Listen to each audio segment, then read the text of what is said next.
Olá, nessa aula eu pretendo passar para vocês, né, uma noção inicial, tá, da linguagem que a gente usa no R. Para a aula, eu vou trabalhar quase todo o tempo no console do R, né, no console do R, que é, né, o espaço no qual a gente manda comandos para o R e ele responde imediatamente após o comando recebido. Mas em alguns momentos da aula a gente vai querer escrever um script do R, né? Uma regra para o R repetir mais tarde. Então, para isso, eu vou recomendar a vocês que, ao invés de usar o R pura e simplesmente, que vocês usem um front-end, né? Uma fachada, né? Um aplicativo de fachada do R. Os dois aplicativos que eu recomendo são o RStudio ou o ArcWord, né? São os dois aplicativos alternativos. Tá? Eu vou usar em particular para essa aula o ArcWord, mas realmente não faz diferença. Em outras aulas, possivelmente eu vá usar o RStudio. Bem, eu já mostrei para vocês em outros vídeos, né, como que a gente instala o RStudio e o ArcWord, né, em diversos sistemas operacionais.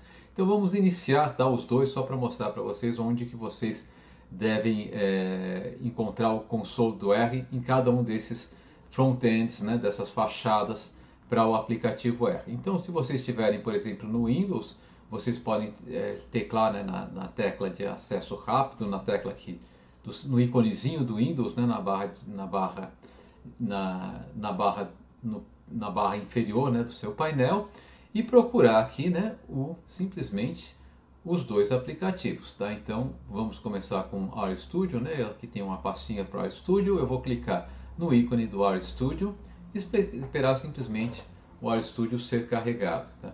E o que vocês recebem nessa janela aqui? À sua esquerda está exatamente o chamado console do R, né? Então essa área toda à esquerda de vocês é o console do R e é aqui que vocês vão inserir os comandos inicialmente. É possível que ao abrir o R vocês se defrontem com uma janela assim, né? Com uma nova divisão aqui, onde eu tenho aqui de fato esse espaço aqui no canto superior esquerdo da janela do R é um espaço para que a gente escreva scripts. Tá? No momento a gente não vai escrever esses scripts, a gente ainda vai fazer isso nessa aula, mas não exatamente agora. Então, se vocês quiserem se livrar dessa divisão da janela, né? Se ela aparecer, né? Quando vocês ligarem o R, basta clicar nesse xizinho aqui, né? Na aba dessa divisão, que o script desaparece. Eu fico só com a janela do console com bastante espaço, né? Eu vou ter duas divisões aqui à direita, mas por hora eu não vou estar preocupado com o que elas têm a dizer. Então isso daqui para a gente abrir o RStudio, tá? Então vocês podem começar a trabalhar no RStudio, basta clicar aqui no console e escrever, né, aquilo que eu vou dizer para vocês escreverem, ou nem vou dizer para vocês escreverem, né, mas tentar reproduzir os comandos que eu vou fazer nessa aula, tá? Então isso aqui seria o caminho se a gente fosse pelo RStudio, tá? Eu vou fechar isso aqui, pedir para ele fechar o RStudio e vou abrir agora o ArcWord, né? Só para vocês verem como que vocês trabalhariam com ArcWords, né? Então eu seleciono aqui, né, a pastinha do ArcWords, o ícone do ArcWords, deixo o ArcWords ser carregado, né? Ele normalmente começa fazendo uma pergunta, assim, se eu quero trabalhar com uma tabela vazia ou com um espaço de trabalho vazio, né? Eu vou escolher aqui Start with an Empty Workspace, ok? Vou dar OK. E ele iniciou o ArcWords, né? E no início o que ele faz simplesmente é só dar essa janela aqui de boas-vindas, tá? Eu não quero essa janela de boas-vindas, vou clicar nesse xizinho aqui vermelho, tá? Close Tab. E vou chamar aqui o console, né? O console, quando eu abro normalmente o console, tá? Ele vai abrir embaixo da janela numa divisão inferior, né? Para o da nossa janela do ArcWords, tá? E então ele vai ficar aqui horizontal, vai estar numa divisão horizontal, né, dessa janela, tá?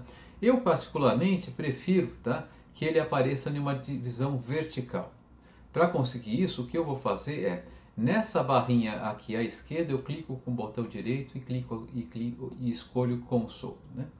E agora eu vou, então ele apagou o nosso console antigo, tá? E agora eu vou, apareceu aqui um ícone do console, né? Eu vou abrir, vou clicar novamente nesse ícone e agora sim, né? O meu console tá, ele aparece aqui aberto nessa divisão vertical, tá? E é dessa maneira que eu vou trabalhar. Se vocês preferirem a divisão horizontal, vocês podem voltar a fazer isso na barra aqui inferior, né? Clica com o botão direito, escolhe console, ele fechou o nosso console com a divisão vertical e vai abrir aqui um console com a divisão horizontal, tá? Usualmente a primeira vez que ele abre, ele deixa muito pouco espaço para o console vai ficar bem apertadinho aqui embaixo, mas vocês podem usar, né? Simplesmente mover esse console simplesmente clicando, né, sobre a divisão da divisão do console e jogando para cima e para baixo, ele vai ficando com um tamanho maior ou menor, conforme vocês queiram, tá? Eu vou pedir fechar o Awkward e voltar para a seção do Awkward na qual eu estava trabalhando. Quando eu mando fechar o Awkward, ele pergunta se eu quero salvar o workspace, a área de trabalho na qual estou trabalhando. No momento eu vou dizer que não, vou dizer para descartar esse workspace. Pois então vamos voltar à nossa aula propriamente dita, né?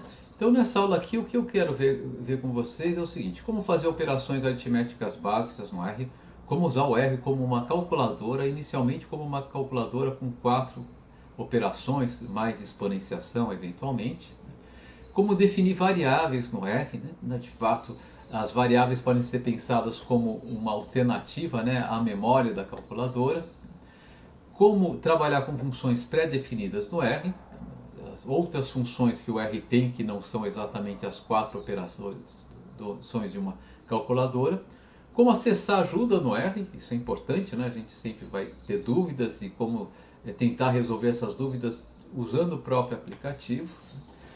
O que são vetores? A gente vai ver que de fato os vetores são uma forma de armazenar os dados muito produtiva para a gente, vai ser usado extensivamente no R, tá? E como, né, definir novas funções. Nós vamos fazer um primeiro exercício nessa aula de programação definindo funções bastante simples. Bem, como eu falei para vocês, o R, o console do R, ele funciona iterativamente. Eu escrevo alguma coisa e ele responde ao que eu vou escrever. Bom, vocês devem ter visto, ter percebido, né, que no meu console do R eu já tenho algumas coisas escritas e aparentemente o R não reagiu a isso, né? Isso ocorre porque sempre depois do símbolo de jogo da velha, o R ignora tudo que vem depois desse símbolo, né? Então eu posso escrever qualquer coisa depois desse símbolo que ele simplesmente aceita e não reclama, tá? Se não tiver um símbolo do jogo da velha à esquerda do que eu escrevi, ele vai pensar que eu escrevi algum tipo de comando, né? E o que a gente pode ver é que eu posso usar o R como uma calculadora de uma maneira bem intuitiva, né? Por exemplo, se eu quiser que o R calcula para mim 2 mais 17, eu simplesmente escrevo 2 mais 17 e ele calcula que 2 mais 17 igual a 19, né? As outras operações também a gente faz de uma maneira bastante intuitiva, né? Se eu quiser fazer uma subtração, 2 menos 9, por exemplo, ele vai dar que é menos 7. Se eu quiser fazer uma multiplicação, bem, se eu quiser fazer uma multiplicação, por exemplo, 3 e 4 décimos vezes alguma coisa, eu não tenho símbolo de multiplicação no nosso teclado, o R convenciona que a gente usa um asterisco para representar a multiplicação. Então, por exemplo, 3,4, né? 3,4 vezes 7,2, né? Ele calcula, diz que é 24,48. Se eu quiser fazer uma divisão, por exemplo, 45 dividido por 9, né? Eu uso a barrinha, né? Que é uma convenção para quase todas as linguagens de computador. Então, fazer conta não é muito fácil, eu posso usá-lo como uma calculadora de 4 operações. De fato, eu tenho as 4 operações mais exponenciação, e para fazer qualquer operação de exponenciação, por exemplo, 5 elevado à quinta, eu uso o símbolo de circunflexo, né? Nos teclados em português, usualmente esse símbolo, quando eu teclo ele uma vez, não acontece nada porque o computador fica esperando que a gente entre a letra que a gente quer acentuar. Então, se eu quero que esse símbolo apareça sem letra nenhuma por baixo, né? Eu vou clicar a tecla desse símbolo, usualmente é a tecla Shift, né, de maiúsculo, combinada com a tecla 6, e dou um espaço, que daí o ícone aparece. Então, se eu quiser, por exemplo, calcular 5 a 5, né, basta escrever 5 circunflexo 5 e o R calcula, faz a conta para a gente. Tá? Então observe algumas coisas, né, que os espaços, né, eu vou escrever aqui, tá? Os espaços são ignorados. Né? Isso quer dizer o seguinte, né, tanto faz eu escrever 5 elevado ao cubo, tudo com 5 o circunflexo e o 3 grudadinhos, né? Ou 5 espaço circunflexo espaço 3, tá? E eu chego ao mesmo resultado. Isso é útil por quê? Porque por vezes a gente usa o espaço para aumentar a legibilidade do nosso código, né? Então a gente pode usar o espaço com bastante liberdade, né? Um cuidado que a gente tem que tomar, né? É que o separador de casa decimal é o ponto, né? E não a vírgula. Isso ocorre porque o R foi inicialmente desenvolvido na língua inglesa, onde a convenção é que o separador de casa decimal seja o ponto. Né? No continente europeu, né, a convenção é usar a vírgula, e essa é a convenção que a gente usa no Brasil também. Porém, se eu, por exemplo, pedir para ele calcular 3,4 vezes 7,2, ele vai dar um erro, né? Ele vai falar, olha, tem essa vírgula aqui, não era esperada, né? Então ele acusa esse erro, ok? Ok, muito bem.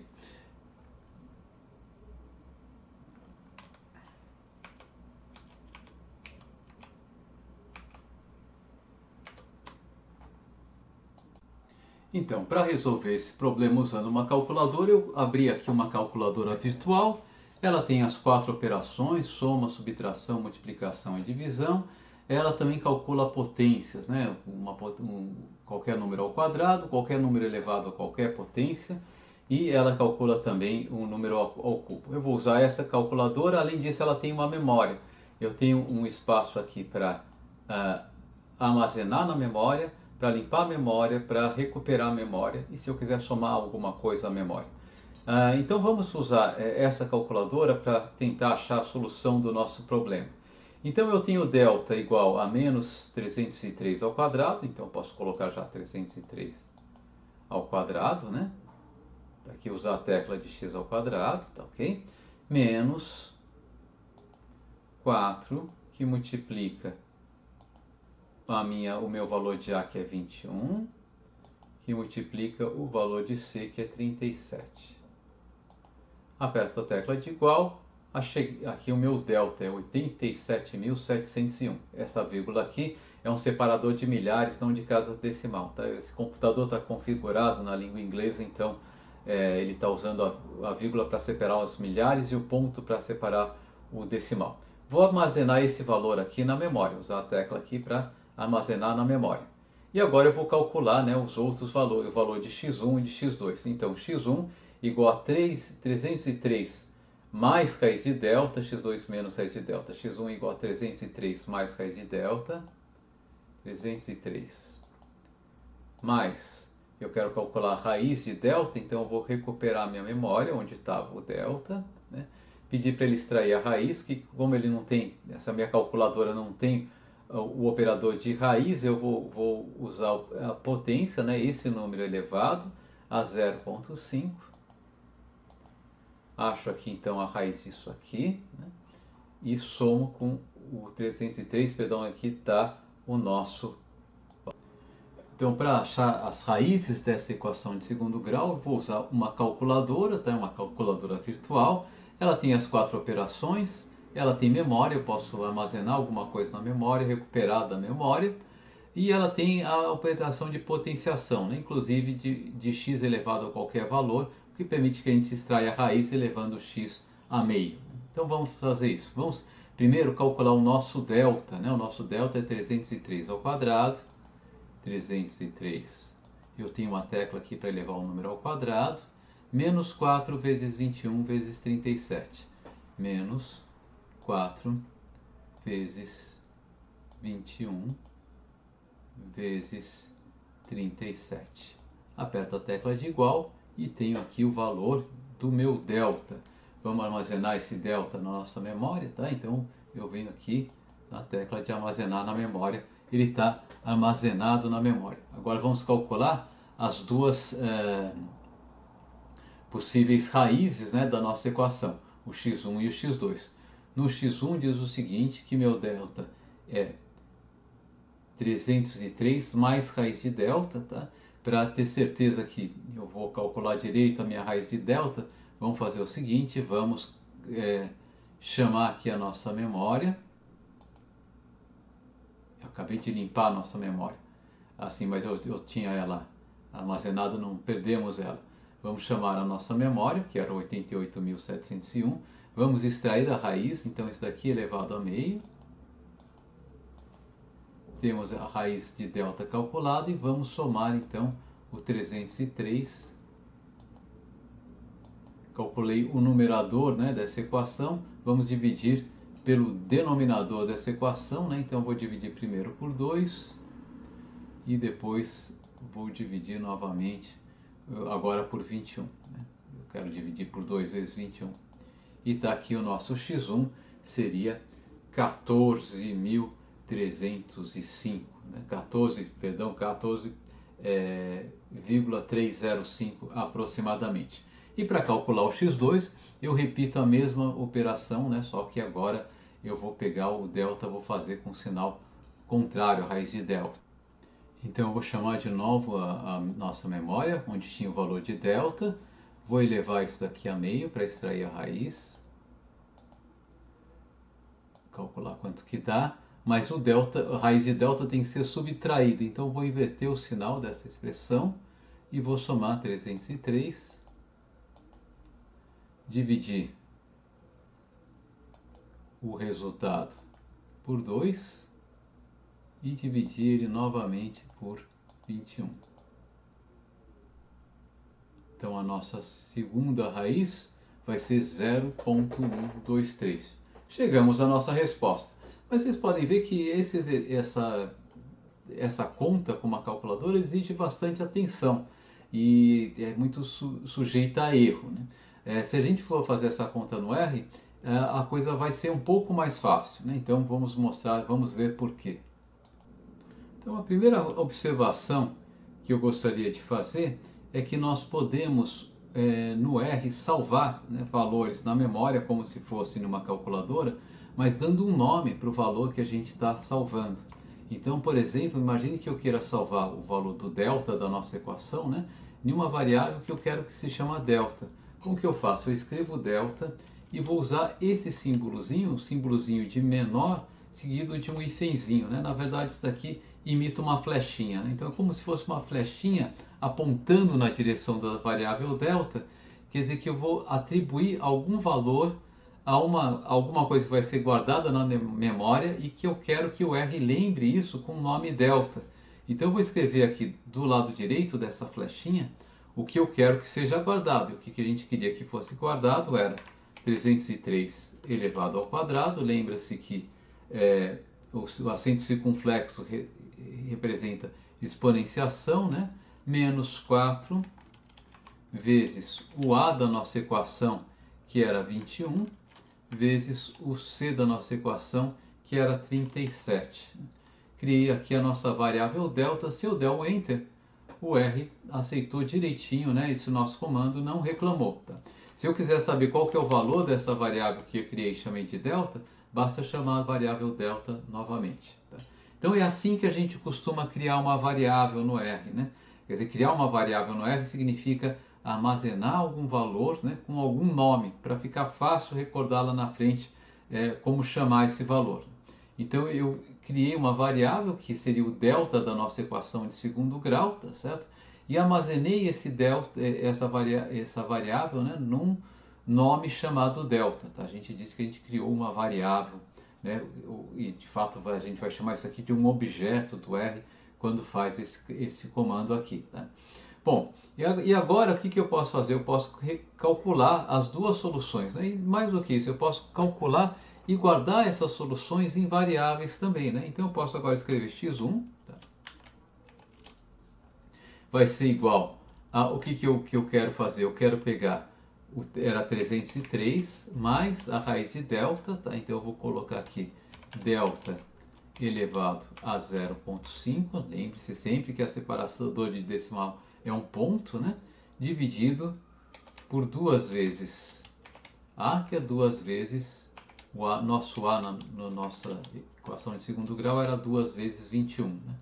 Criei x1, tá? Ou seja, a solução 1 do nosso problema. Se eu quiser saber qual que é essa solução, simplesmente teco x1, enter, e ele dá a nossa primeira solução. E x2, né, eu vou dizer que é 303 menos delta elevado a meio, né, raiz quadrada de delta, sobre 2 vezes a, que no caso o nosso a é 21, portanto 2 vezes 21. Né? Queremos saber quem é x2, aqui está a solução do nosso x2. A gente chegou à mesma solução, mas no R o caminho é mais suave. Né? Depois que, pelo menos depois que você está acostumado ao R, tá? É bem mais fácil fazer essas contas no R. Nós vamos usar exaustivamente, né, a criação de variáveis no R. Né? Ela é muito conveniente, é um recurso muito poderoso, não só do R, mas de toda a linguagem de programação. Só antes de prosseguir, só mais um comentário. Tá? Na maioria das linguagens de programação, a atribuição de um valor a uma variável não é feita através desse símbolozinho, né, de uma setinha, né, o símbolo de menor seguido de um hífen, mas é feito através de um igual. O R também aceita essa convenção, né? Então eu posso criar, por exemplo, uma variável d e dizer d igual a 100. Tá? Ele aceita isso, quando eu chamo d de novo, ele deu o valor de 100. Tá? Todavia, né, assim, vamos nos manter fiel ao estilo, né, da linguagem, tá? A recomendação na linguagem é que se use, né, ao invés de d igual a 100, a gente use d, né, símbolo de menor, hífenzinho, 100. Né? Então, a atribuição vai ser essa setinha apontando para a esquerda. De fato, né, você pode fazer até uma coisa diferente. Vamos criar uma variável e igual a 37. Né? Eu posso desenhar uma setinha apontando para... Eu posso escrever 37, desenhar uma setinha apontando para a direita e escrever e, que ele aceita fazer isso, tá? Ele atribui o valor dessa maneira também. Então eu posso fazer atribuição para a esquerda ou para a direita, se bem que o jeito mais convencional efetivamente é usar a setinha apontando para a esquerda. Bem, uma das diversas vantagens que o R tem sobre a minha calculadora é que ele tem um número muito grande de funções pré-definidas. Algumas funções elas são simplesmente definidas por conveniência e outras funções são muito importantes. Né? Então, por exemplo, uma função definida por conveniência é a função sqrt, né? De square root em inglês. Okay? Então, é sqrt. Tá? Todas as funções no R, tá? Elas vão ter, elas têm a seguinte sintaxe, né? Para eu chamar uma função, eu vou escrever o nome da função, tá? Não vai ser função exatamente, né? Vou abrir parênteses e dentro dessa função eu coloco algum tipo de argumento, né? Alguma coisa que eventualmente é importante para que essa função faça aquilo que eu quero que ela faça, tá? No caso, né, da primeira função que eu gostaria de ilustrar para vocês é a função sqrt, que simplesmente é a função raiz quadrada. Então, por exemplo, se eu pedir raiz sqrt de 9, de fato eu estou pedindo para o R calcular a raiz quadrada de 9. É a mesma coisa que pedir para ele calcular 9 elevado a 0,5. Ok? Bem, embora essa função seja por conveniência, ou a próxima função, ela é uma função muito importante e ela não é definida por conveniência, simplesmente a gente não teria como usar essa função se ela não tivesse pré-definida. É a função exponencial. Né? Essa função calcula um número, a constante de Napier, elevado à potência que vai ser o argumento dessa função. Então, se eu pedir ESP1, por exemplo, ele vai retornar, né, aproximação decimal, é claro, da constante de Napier, né, 2,718282. Se eu disser ESP 4, eu vou ter a constante de Napier, né, o número E, elevado a 4, e assim por diante. É comum a gente querer fazer o inverso dessa operação, né? Então, para calcular o logaritmo na base natural de qualquer número, eu uso a função log, tá? Então, a função log não é o logaritmo na base 10, mas é o logaritmo na base natural de qualquer número. Então, vamos fazer o seguinte, vamos atribuir, tá, a uma variável e, tá? O valor ESP4, tá? Se eu atribuo o que, então agora E vai ser, né, E elevado a 4, né? Observem que eu já tinha definido a variável E anteriormente com outro valor, tá? E eu simplesmente redefini essa variável, tá? Eu sempre posso fazer isso. Eu tenho uma variável, eu quero jogar um novo valor dela, basta simplesmente atribuir de novo esse novo valor a essa variável. Bom, mas deixa eu ilustrar a função log. Se eu pedir o log, né, da variável que eu criei agora, que eu criei agora há pouco, que era E elevado a 4, tá? Esse log aqui deve ser exatamente igual a 4, que é o que o R retorna, né? Por quê? Porque isso daqui é o logaritmo na base natural. Se eu pedir o log de 10, né? Se a gente interpretasse log como logaritmo na base 10, eu esperaria que fosse retornado o número 1, né? Mas como eu quero o logaritmo na base natural, tá? Como ele retorna o logaritmo na base natural, tá? Ele vai retornar um outro número, né? O número 2.302585. Bem, eu posso usar a função log em outras bases? Posso, né? Eu posso usar a função log dando, tá, como argumento, né, o número para o qual eu quero calcular o log, seguido de uma vírgula e dando um argumento que a gente chama de um argumento opcional. É o argumento base, né? Por exemplo, o log de 4 na base 2, né, é 2. Tá? O log de 10 na base 10 é o log que usualmente a gente usa, né, em notação científica. Log de 10 na base 10 é exatamente igual a 1. Tá? Então eu posso fazer essa mudança sem maiores dificuldades. De fato, como o log na base 10 é muito usual, o R tem uma função log 10, né, que é o log na base 10. Tá? Então log 10 de 100, por exemplo, ele vai retornar 2. Né? E como o logaritmo na base 2 também é um logaritmo usual, especialmente em computação, o R também tem uma função log 2. Então, se eu, por exemplo, pedir log 2 de 8, tá? Ele vai retornar 3, né? Que é o logaritmo de 8 na base 3. Tá? Bom, outro conjunto de funções, outras funções importantes, né, são as funções trigonométricas. Tá? E as funções trigonométricas eu uso sin, né, porque de sine em inglês, né, que é o nosso seno, tá? E o seno, as funções trigonométricas, elas têm como argumento um ângulo, mas esse ângulo expresso em radianos, tá? Então, antes de prosseguir, antes de falar da função seno, eu já volto a falar dela, tá? O R define uma constante que é a constante π, tá? Então, sempre que vocês quiserem usar o π, vocês podem usar a palavra π, que ele vai retornar, né, o valor da constante π, né? Então, vamos calcular, por exemplo, seno de π sobre 2, né? É o seno de 90 graus, né? E o seno de 90 graus, vocês sabem que é igual a 1, né? Ele calcula direitinho como vocês deveriam esperar, né? Se eu quiser calcular o cosseno, né, a função é COS, né? As 3 primeiras letras de cosseno. Por exemplo, se eu quiser calcular o cosseno de π sobre 3, de 60 graus, esse cosseno é igual a meio, né? E se eu quiser calcular a tangente, tá, eu uso a função tan, né? A tangente de π sobre 4, por exemplo, né, é igual a 1, né, ok? Que é a tangente de 45 graus. Como às vezes é trabalhoso, né? A gente usualmente quando vai expressar um ângulo em radianos, a gente usa a constante π, né? O R nos permite que a gente use, tá, duas funções, digamos assim, que servem de atalho, 3 funções que servem de atalho, são as funções sin π, cos π e tan π, né? De fato, esse π no final diz o seguinte: olha, o argumento vai ser multiplicado por π antes de eu calcular a função trigonométrica. Então, sin π, por exemplo, de 1,5, tá? Vai calcular o seno de 1,5 vezes π, tá? 1 vez e meio π, que é menos 1, né? Cos π, né? Cos π, perdão, né?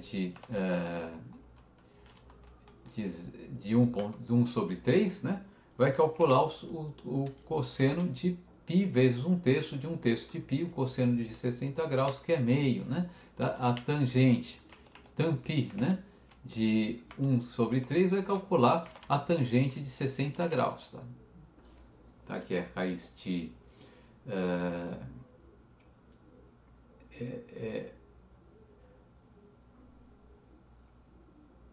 enfim, que é esse valor aqui, né?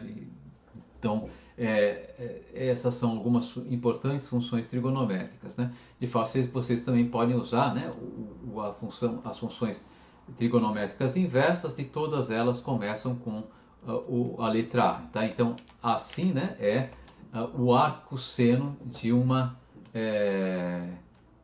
de um determinado valor. Então, se eu peço assim, por exemplo, de 1, né, ele vai retornar, tá, o valor π sobre 2, né, que é 1,570796, né? Se eu peço a tan, né, de 1 também, né, a gente sabe que, que o ângulo que tem tangente igual a 1 é 45 graus, que é π sobre 4, ele vai retornar o valor de π sobre 4, né? A cosseno, né, digamos, de meio, tá? O cosseno, o ângulo, né, cujo cosseno é meio, é 60 graus, que é π sobre 3, ele vai retornar π sobre 3, ok? Bem, então essas são as principais funções trigonométricas, né? E de fato, tudo que colocamos aqui foi só para ilustrar, né, o conjunto enorme de funções que tem no R, tem muito mais funções, e vocês podem descobrir aos poucos todas essas funções, né? Eu não quero sobrecarregar vocês com excesso de informações, já devo estar sobrecarregando, mas não quero sobrecarregar mais ainda, tá? Mas antes de prosseguir, apenas uma observação, né? Eu posso aninhar as funções, né? Eu posso colocar uma função dentro de outra função. Por exemplo, nada impede que eu escreva log de ESP1. Tá? De fato, eu estou pedindo para o R calcular primeiro, né, e elevado a 1, e tirar o log natural do resultado. Ele deve retornar 1, tá? Mas ele aceita aninhamento de função. Eu posso colocar função dentro de função, por vezes isso é conveniente. Não convém a gente abusar muito disso, porque se a gente abusa muito disso, nosso código começa a ficar meio obscuro, né? Mas é comum a gente aninhar funções.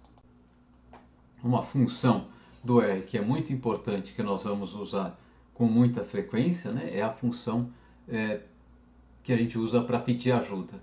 Imagine que eu queira saber como funciona a função seno, por exemplo, a função raiz quadrada, né? Como que eu posso fazer isso? Eu posso usar uma função do R, que é exatamente a função para chamar ajuda, né? Eu posso pedir help sin, ok? Daí, por exemplo, eu não sei se eu devo entrar o ângulo em radianos ou em graus, né? Enfim. Então, quando eu dou help sim, o que acontece é que o R vai chamar, né, uma ajuda, né, e vai exibir essa ajuda, tá? Então aqui ele procurou sim, ele falou, isso aqui é uma função trigonométrica, de fato ele dá a ajuda para todas as funções trigonométricas, né? Grande parte das quais a gente falou agora há pouco, né? Quase todas elas a gente falou agora há pouco, tá? E entre outras coisas ele vai falar, né, que o argumento dessas funções é o argumento em radianos e assim por diante, tá? Bom, uma forma abreviada, né, de pedir ajuda, tá? Eu vou fechar aqui essa nossa janelinha de ajuda. Uma forma abreviada de pedir ajuda é simplesmente usar o símbolo de interrogação seguido da palavra-chave, né, que eu estou querendo, para a qual eu estou querendo ajuda. E aqui deu tudo muito certinho, né? Mas imagine que eu não soubesse, tá, que deveria usar a função seno, né? Eu queria uma ajuda sobre funções trigonométricas, né? Sobre trigonometria, o que o R tem de trigonometria, né? Eu poderia tentar falar help, eu sei que o R, né, fala a língua inglesa, né? Então eu posso tentar help trigonometry, né, que seria a palavra em inglês para trigonometria, mas isso não vai ajudar muito. Ele diz, ó, não achei documentação para trigonometry, né? Então vamos tentar uma outra coisa, tá? E a outra coisa que a gente tenta, né, de fato, é help, é a função help search. E aqui a help search é uma função que pede para o R buscar essa palavra-chave, né? Não nos nomes dos objetos e procedimentos para o qual ele tem documentação, mas na documentação que ele tem disponível, onde aparece, né, essa palavra.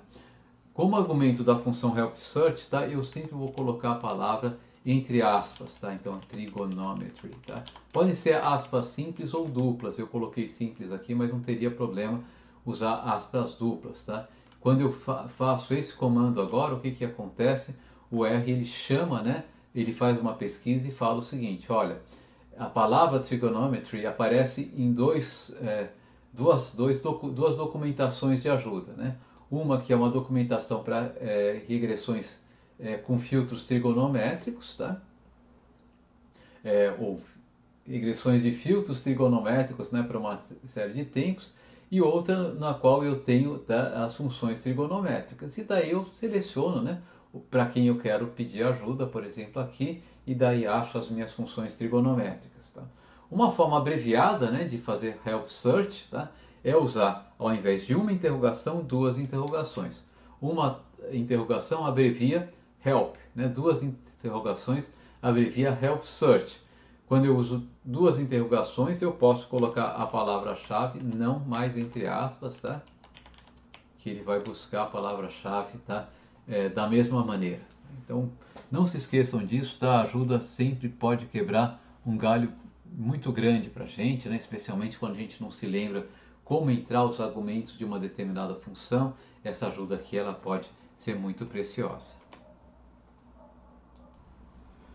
E você já deve ter reparado, ou talvez tenha reparado, que quando a gente faz alguma operação no R, eu chamo uma variável no R, por exemplo, se eu coloco aqui vou fazer uma conta, digamos, 2.3 vezes 5, o R retorna o valor, mas à esquerda desse valor tem entre colchetes o número 1. O que isso significa? Bom, isso significa o seguinte, o tipo mais simples de dados que a gente tem no R são os chamados vetores. De fato, quando eu peço para ele multiplicar 2.3 vezes 5, ele está retornando um vetor de um único elemento. Tá? O vetor do R é muito similar ao vetor matemático, né? Um conjunto de componentes, é uma entidade, né? No caso do R a gente chama isso de um objeto, que tem diversos componentes. Cada componente, nesse caso, vai ser um número. De fato, a gente vai ver que eu tenho outros tipos de vetores no R que podem comportar não apenas números. Mas vamos pensar no nosso caso atual. Então o que ele está dizendo é o seguinte: quando ele coloca esse 1 entre colchetes antes do 11.5, que foi a resposta da nossa conta, ele falou o seguinte: olha, eu calculei um vetor e estou mostrando os vetores nessa linha a partir do primeiro componente. Então esse 1 aqui é o índice do primeiro é o índice do componente que começa a ser mostrado nessa linha. Como o nosso vetor só tem um componente, ele só mostra 11.5. Mas eu posso ter vetores com mais de um componente. E para criar um vetor com mais de um componente, eu uso uma função no R, que é a função C. Né? C é a abreviação de concatenar. Né? Então, por exemplo, se eu colocar no R C 1,3,5, ele vai concatenar esses três números em um vetor. E vai retornar aqui, né, um vetor de três componentes, 1, 3, 5. Vamos fazer um vetor grande, tá? Vocês vão ver que isso pode ser feito de uma maneira mais fácil, mas por horas vamos tentar fazer algo bem qualquer. Eu estou jogando números aleatórios aqui que eu quero que sejam concatenados, tá? A gente vai ver que tem funções para fazer isso, mas por hora vamos ficar só com a ideia do vetor. Então aqui um conjunto de números aleatórios, eu queria colocar mais números ainda. Qualquer coisa aqui, né? É aleatório no sentido que eu estou teclando qualquer coisa para gerar esses números, né? Não que eles sejam rigorosamente aleatórios. Tá? E vamos pedir para ele. E o que vocês veem como é que ele exibe, né, esse vetor agora, ele fala o seguinte, olha, ele exibiu em duas linhas. Na primeira linha, ele está dizendo, eu estou começando com o primeiro componente. O primeiro componente é 1, o segundo é 2, 4 e assim por diante. Quando eu chego na segunda linha, ele está falando o seguinte, eu estou mostrando os componentes desse vetor a partir do 20º componente. Por quê? Porque até o 19º ele já mostrou na primeira linha. Então esse 3 aqui é o 20º componente do nosso vetor, ok? Bom, então guardem essa função C, é muito importante, é uma função que a gente usa para concatenar valores para gerar vetores, né?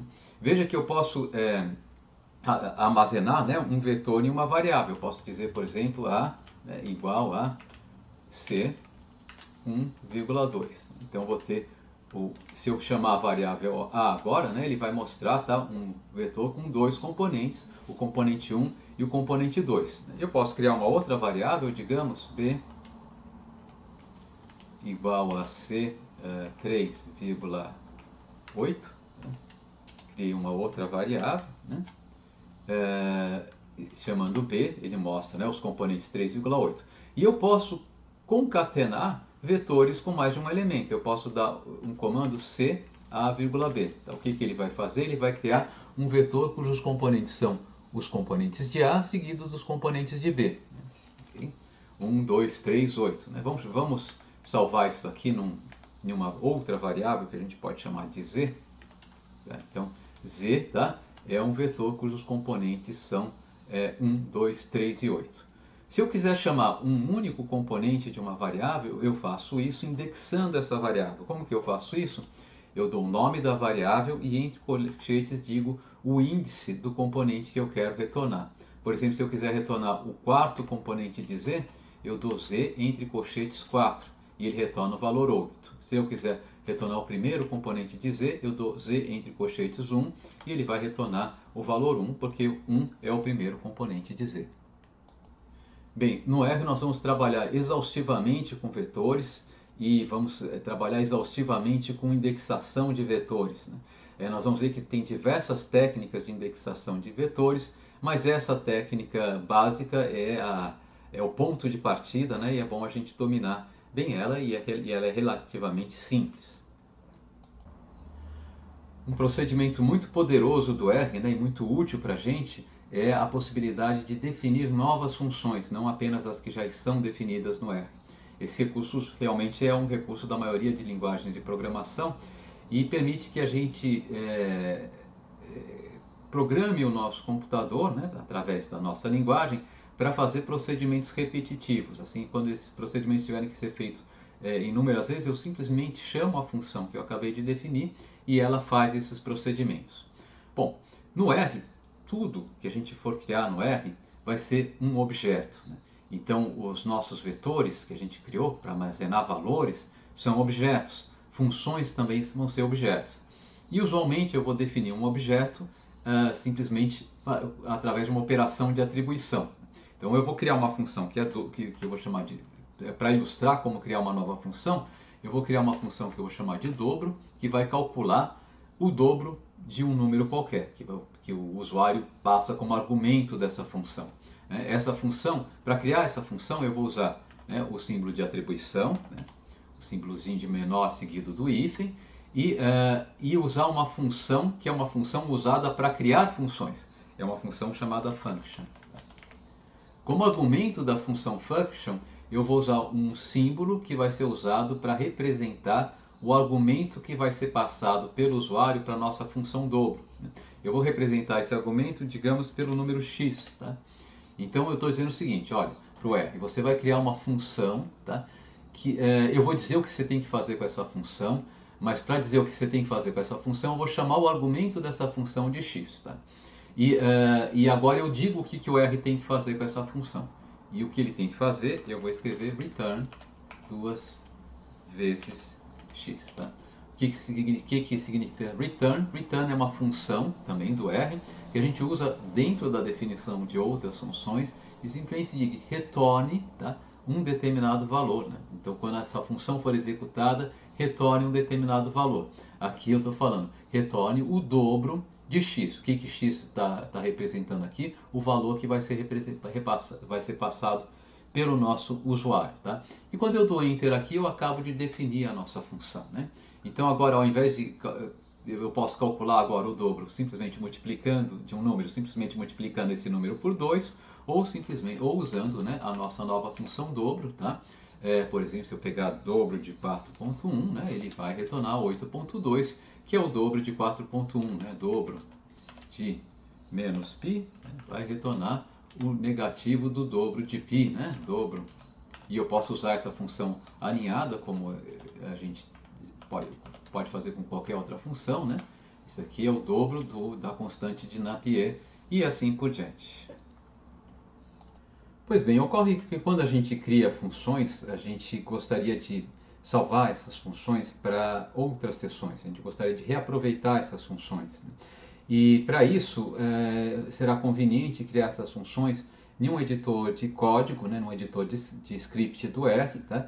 E, portanto, vamos abrir agora o editor de código, né, que é um editor de texto, basicamente, no Awkward, que é o aplicativo que eu estou usando, né, a fachada do R que eu estou usando, e também no RStudio, que é a outra fachada que eu recomendei para vocês, né? Então, vocês podem escolher qual vocês querem usar, tá? Então, no Awkward, né, eu tenho dois caminhos. O caminho mais longo consiste em escolher File, New, né, e selecionar Script File, né? Se vocês estiverem na versão em português, possivelmente vai ser arquivo novo, né, arquivo de script, tá, ok? Bom, mas aqui ele já diz, né, que tá, eu tenho um atalho para criar um novo arquivo, que é simplesmente teclar a tecla Ctrl combinada com a tecla N. Eu também posso, né, clicar nesse ícone aqui escrito Create, né, ou criar, se você estiver na versão em português. Vocês veem que tem a opção de criar um novo script file, né, e eu vou criar aqui usando o atalho de teclado. Tá? Eu vou usar Ctrl mais N, tá? E ele criou um novo arquivo de script que aparece nessa divisão aqui da minha janela, né? Como o arquivo ficou meio espremidinho, eu vou querer alargar ele um pouquinho, basta clicar com o mouse, né, com o botão esquerdo sobre a linha divisória, manter o mouse clicado, né, o botão esquerdo apertado, enquanto eu arrasto para a esquerda para alargar um pouquinho o nosso script. Tá? E agora eu posso começar a entrar comandos, né, nesse meu arquivo de script. Tá? Eu posso escrever diversos comandos, tá? E se eu quiser testar cada comando, eu simplesmente aperto a tecla Ctrl combinada com a tecla Enter, né? Então, se eu teclar Ctrl Enter, eu vou mandar esse comando que eu acabei de escrever 2 vezes 3 para o console e ele executa esse comando, tá? Mas eu não preciso mandar, eu posso escrever um monte de código aqui, não mandar para o console, ou se eu quiser, né, mandar mais de um, por exemplo, se eu posso criar aqui uma série de comandos, A igual a 3, B, né, atribua ao objeto B, dá o valor 4, né, e agora quero que ele retorne A vezes B. Né. Eu posso pedir para ele executar todos esses comandos de uma vez só, basta eu selecionar esses comandos, né, posso selecionar com o mouse, né, ou se vocês quiserem selecionar usando tecla de direção, coloca, né, o cursor no início, né, da região que você quer selecionar, aperta a tecla Shift, né, e percorre, né, mova o cursor, né, para selecionar toda a região que você quer selecionar e aperta Ctrl Enter, tá? Ele executa, né, os comandos que eu pedi, né, todos os comandos que estão ali armazenados. Muito bem. Vamos fazer a mesma coisa agora no RStudio, né? Vamos fazer o mesmo exercício aqui no RStudio, só para vocês verem como vocês podem, é muito semelhante, tá? Então eu quero criar um novo arquivo de script. Novamente eu tenho 3 caminhos, eu posso ir em File, New File, novo arquivo, né? E selecionar RScript. Como ele já está dizendo, eu posso fazer isso teclando o atalho Ctrl Shift N, né? Ou posso vir aqui nesse íconezinho aqui que tem um mais, né, uma bolinha, tá? Apertar esse ícone e escolher, né, RScript novamente, ou como ele novamente dá a dica, você pode criar um novo RScript simplesmente teclando Ctrl Shift N, né? Então vamos teclar Ctrl Shift N, tá? O Ctrl tecla maiúsculo N, né?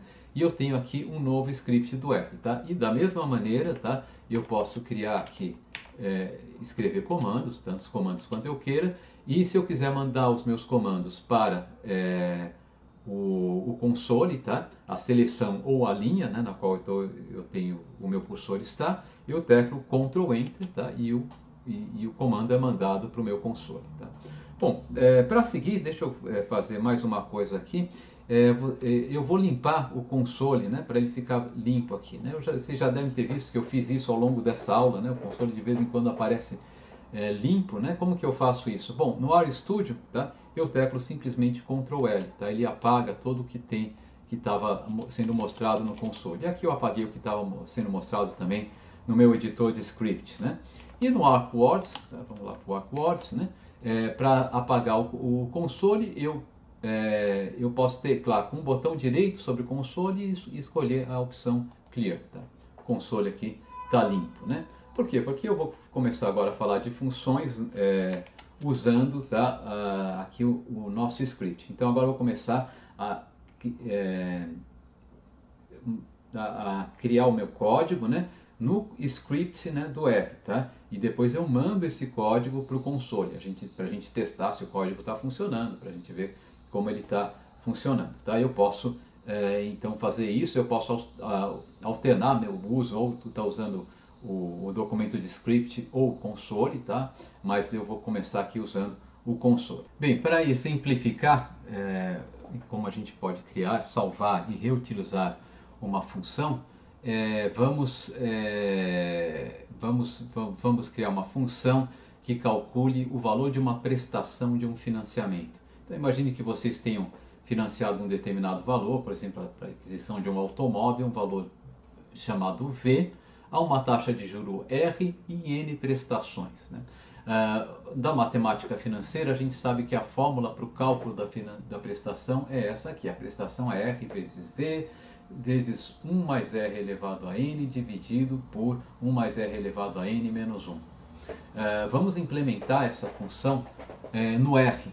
Então, eu vou aqui para o nosso editor de texto, né, do nosso editor de script do R, e vou criar uma função que a gente pode chamar de prestação. Mas eu não vou usar nem o C cedilha, nem o acento, nem o til, porque isso é uma convenção. Usualmente em código de computação a gente evita usar letras acentuadas e caracteres especiais, simplesmente para facilitar o compartilhamento desse código entre diversas pessoas. Nem todo mundo tem um editor que lê o código em UTF-8, que é o que eu estou usando aqui. Então, para evitar confusão, a gente pode evitar, né, usar o C cedilha e o til, tá? Embora o R aceite, não teria problema a princípio. Né? Então, a prestação é um objeto que eu estou criando, né, que vai ser uma função, então, eu uso a função function, que vai ter por argumento o que? A taxa de juros, o número de prestações e o valor financiado. Eu coloquei o V em letra maiúscula, o R é sensível, né, a letras maiúsculas e letras minúsculas, então sempre que eu usar o V aqui, eu preciso usar em letra maiúscula sempre que eu for usar o V nesse código aqui. E essa função aqui eu quero que ela retorne o seguinte valor, né, a gente viu agora há pouco, que era R vezes V, em maiúsculo, né, vezes 1 mais R elevado a N, dividido por 1 mais R elevado a N, vezes menos 1. Né? Só checando se era essa expressão mesmo, né? Exatamente essa expressão que a gente acabou de colocar. Então vocês podem ver que isso acontece tanto no ArcWords quanto no RScript, no RStudio, né? O que quando eu fecho um parênteses, ele ilumina o parênteses correspondente aberto. Né? Então a gente consegue checar se está faltando abrir ou fechar algum parênteses. Eu posso, por exemplo, percorrer os meus parênteses e ver quais já foram fechados, e vi que o parênteses de return ainda não foi fechado. Vou fechar aqui e definir agora a minha função prestação. Tá? Bom, vamos testar isso aqui. Para testar isso aqui, eu dou Ctrl N, Ctrl Enter, né, para mandar o comando para o console. Ele criou, né, a função prestação. Ou eu quero testar isso aqui, mas possivelmente o script eu quero que fique só com a função e não com uma fórmula testando essa função. Né? Então eu vou entrar a função diretamente no meu console. Tá? Eu vou testar a prestação. Vamos testar a prestação quando eu tenho uma taxa de juros de 1%, tá? Com 36 prestações e um valor de R$10.000. Então, vou dar Enter e ele vai calcular o valor de R$ 332,14 por prestação. Tá? Eu podia, na verdade, por precaução, né, eu salvei o valor correto, eu já fiz isso, testei no R em calculadora e assim por diante, e realmente o valor é R$ 332,14. A nossa fórmula, nós criamos ela corretamente. Bom, o que nós queremos fazer agora? Nós queremos salvar essa expressão, né? Esse script. Eu quero salvar essa função aqui, tá? Então, para salvar, eu simplesmente aperto Ctrl S e ele vai abrir uma janela, né, com as opções para eu salvar esse meu script, tá? Vamos fazer isso, tá? Então eu vou dar Ctrl S, tá? E ele aperta uma janela na qual eu posso, né, então inserir, percorrer o caminho que eu quero percorrer para salvar meu script. Antes de salvar, porém, vale a pena eu falar para vocês sobre o conceito de diretório de trabalho, o Working Directory do R, né? O diretório de trabalho do R é o diretório onde ele vai imediatamente buscar arquivos e salvar arquivos, a menos que eu dê instrução no sentido contrário. Quando eu abro o R, tá, ele usualmente vai abrir em um diretório de trabalho que não necessariamente é o diretório de trabalho no qual eu quero fazer trocas de arquivos. Até aqui a gente não tinha feito nenhuma troca de arquivos, o diretório de trabalho do R que a gente está usando era irrelevante. A partir daqui vai ser relevante e eu quero definir esse diretório de trabalho para reduzir o nosso esforço, para facilitar a nossa vida, né?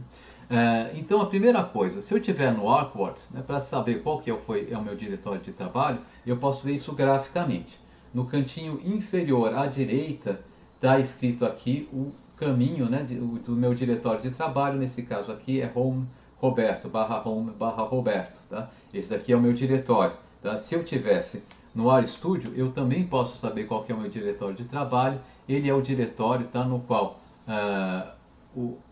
a aba Files aqui desse painel inferior à direita tá mostrando, tá? Ele também é o diretório Home, tá? Ele está mostrando aqui os arquivos que estão nesse diretório, tá? Então eu consigo localizar meu diretório de trabalho dessa maneira. Eu também poderia localizar o meu diretório de trabalho dando um comando para o R, que seria o comando getwd, né?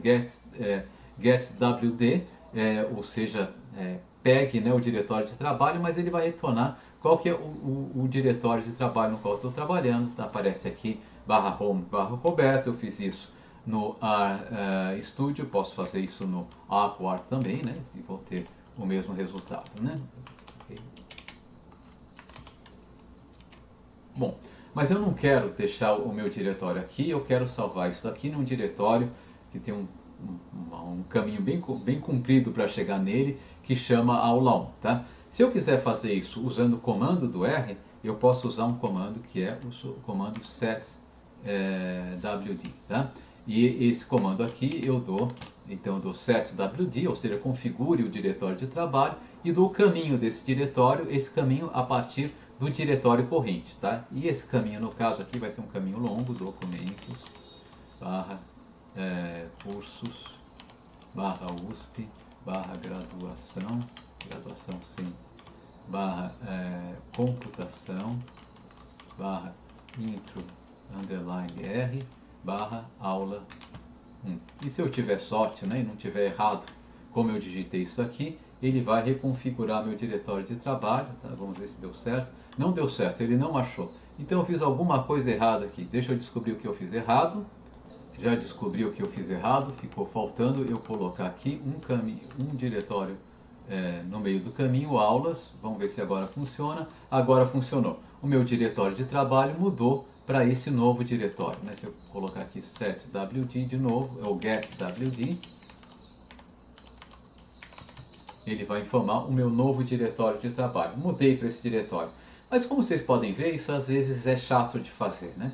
E nesse momento, né, nossas fachadas do R, né, o Awkward ou o RStudio, nos ajudam um bocado, né? Se eu tiver no Awkward, tá? Se eu quiser mudar o diretório de trabalho, ao invés de digitar todo o caminho para esse diretório, eu posso vir na função Workspace, né, na opção Workspace aqui do meu menu, né? escolher ou área de trabalho, se você estiver em português, né? Escolher configurar o diretório de trabalho, ou seja, Set Working Directory em inglês, tá? Ele vai abrir uma janela para eu configurar esse diretório de trabalho. No meu computador está aparecendo essa janela de um jeito esquisito, mas no de vocês vai aparecer de um jeito bem mais familiar, tá? Vocês podem, para escolher o diretório de trabalho, vocês podem clicar nesse ícone aqui que parece uma pastinha, né? E ele vai abrir, né, um navegador para vocês configurarem um diretório de trabalho. Aqui ele já está no diretório que eu queria, aula 1, tá? Mas eu posso dar de novo, né, o comando choose, né? Ele vai escolher aula 1 de novo, manda ele submeter, tá? E deu tudo certo, né? Ele voltou para o meu diretório, manteve, né, o nosso diretório de trabalho como eu queria, tá? Se vocês quiserem fazer isso no R Commander, tá? É a mesma história, eu posso fazer isso usando, né, o comando setwd, mas vocês viram que isso às vezes é meio chatinho de fazer, tá? E eu posso fazer o seguinte, eu venho em Session, tá? E vou aqui em set Working Directory, né? Ou configure o diretório de trabalho. E aqui ele dá aqui 3 opções, né? Eu posso pegar, se eu tiver um arquivo fonte, né? Um script carregado já, para configurar o diretório de trabalho na localização desse script, né? Ele pode pedir para eu configurar o diretório de trabalho, tá? Em algum diretório que eu tenha selecionado nessa área de files aqui, né? Ou escolher o diretório. Vamos escolher no caso, tá? Vou fazer o mesmo caminho, né? Computação, introdução ao R, aulas, aula 1, tá? E quando ele abrir, pronto, e ele configurou o meu diretório de trabalho, né, como como eu gostaria, tá? Então eu vou voltar para o Artport, né? Eu estou trabalhando hoje com ele, tá? Mas enfim, vocês podem ver que não tem nenhum problema aqui. E agora sim eu vou salvar, tá? O script que eu criei, tá? Então para salvar o script que eu criei, tá? Eu posso ou clicar aqui no botãozinho Save Script, ou a mesma coisa, usar a tecla de atalho Ctrl S, né? Então, dando essa tecla de atalho Ctrl S, ele vai mostrar uma janela, né? Agora uma janela bem comportada, onde eu posso colocar o nome, né, do script que eu criei, tá? Vamos chamar dele de prestação.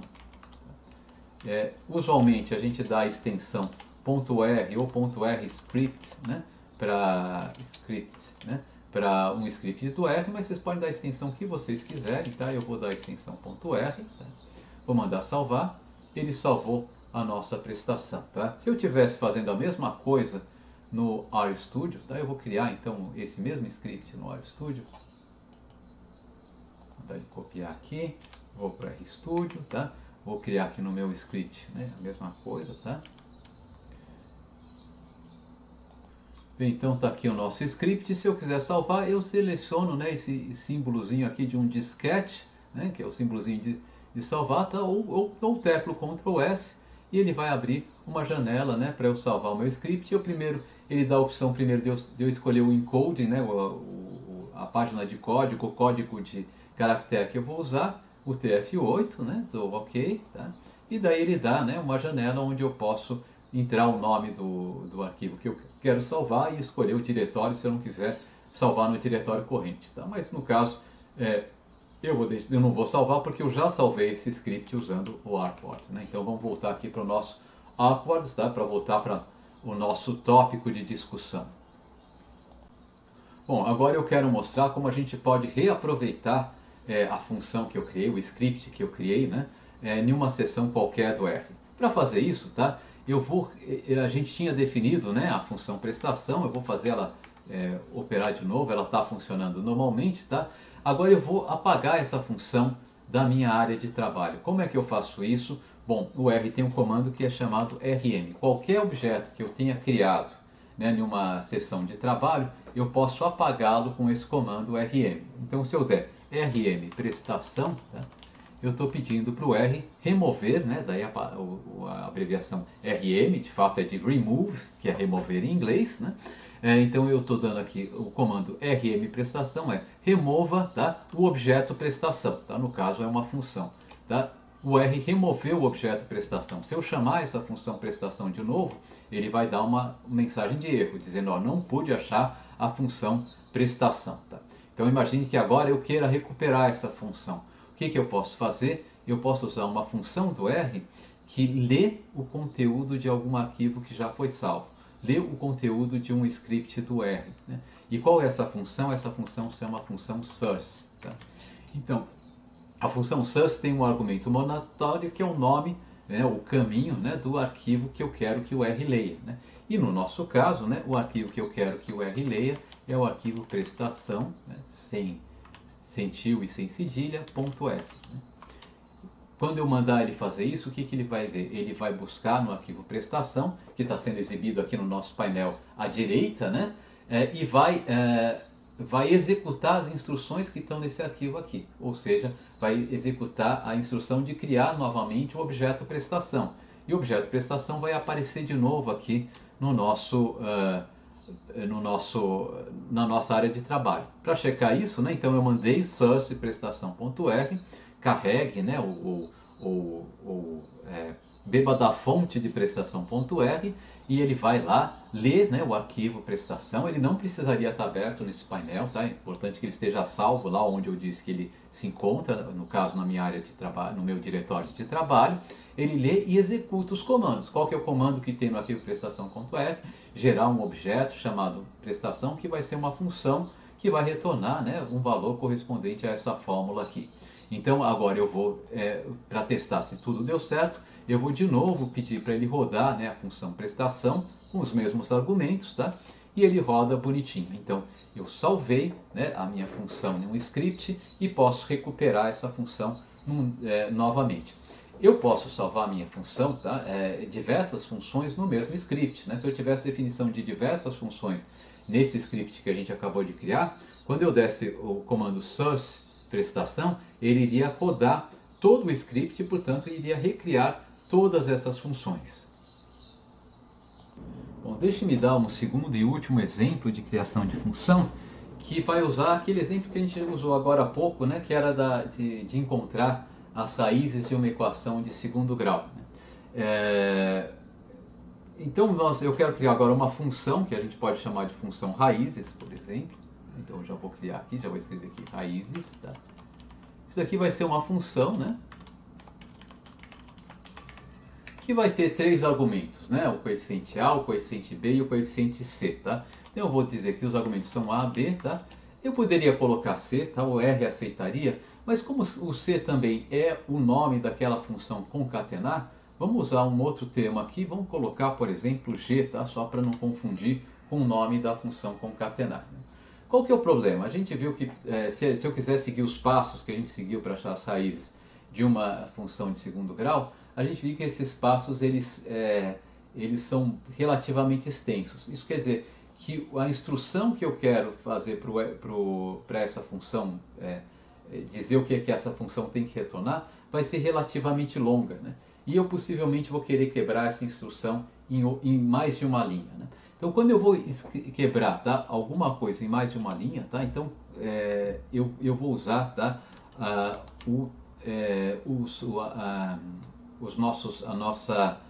nossas chaves, né, nossas chaves curvas aqui. Né? Então veja, quando eu uso a função function, né, o R espera que na mesma linha apareça, né, entre parênteses, os argumentos da função e depois o que você quer que eu faça com essa função. Tá? Como eu quero dividir o que eu quero que ele faça com a função em diversas linhas, tá? Eu vou abrir aqui uma chaves, tá? E vou fechar as chaves, né, abaixo. Tá? E entre essas duas chaves abertas e fechadas, tá, eu vou colocar o código da minha função. Tá? É comum, né, convenção, quando eu abrir uma chave e vou fechar lá na frente, tá? Eu fecho a chave sem indentação e o código na linha, eu começo na próxima linha, tá? Com um símbolo de tabulação, né? Ou algum afastamento, né? Do meu código original. Pode ser um sinal de tab que o R vai ignorar, tá? Ou pode ser, por exemplo, 4 espaços, né? Tanto faz, aí fica a critério do freguês. Tá? Eu vou usar o sinal de tab aqui, tá? Então lembrem-se que a primeira coisa que a gente tinha feito, né, era definir o valor de delta, né? Aquele termo que ia ficar dentro da raiz quadrada. Eu vou fazer a mesma coisa de novo. Eu vou fazer delta, tá? Igual a b ao quadrado menos 4 vezes a vezes c, mas aqui eu estou chamando c de g só para evitar qualquer confusão com o c da função de concatenar, né? Então essa é a primeira instrução, né? Agora eu vou criar um valor que é x1, que seria a primeira raiz, né? x1 é igual a menos b mais a raiz quadrada, né? E aqui eu vou usar a função sqrt de raiz quadrada, tá? Do nosso delta sobre 2 vezes a. Esse é o nosso x1, né? O nosso x2 também é muito parecido com o nosso x1, né? Menos b menos a raiz quadrada de delta sobre 2 vezes a. E o que eu quero que essa função faça? Eu quero que ela retorne tanto x1 quanto x2. Não tem problema, né? Eu posso dizer return, tá? E eu vou pedir para ela retornar não um valor único, mas um vetor com dois valores, né? C, tá? Com o primeiro componente igual a x1, o segundo componente igual a x2, né? C é a nossa função concatenar, né? Então agora eu vou definir essa minha função, tá? Vou selecionar, né?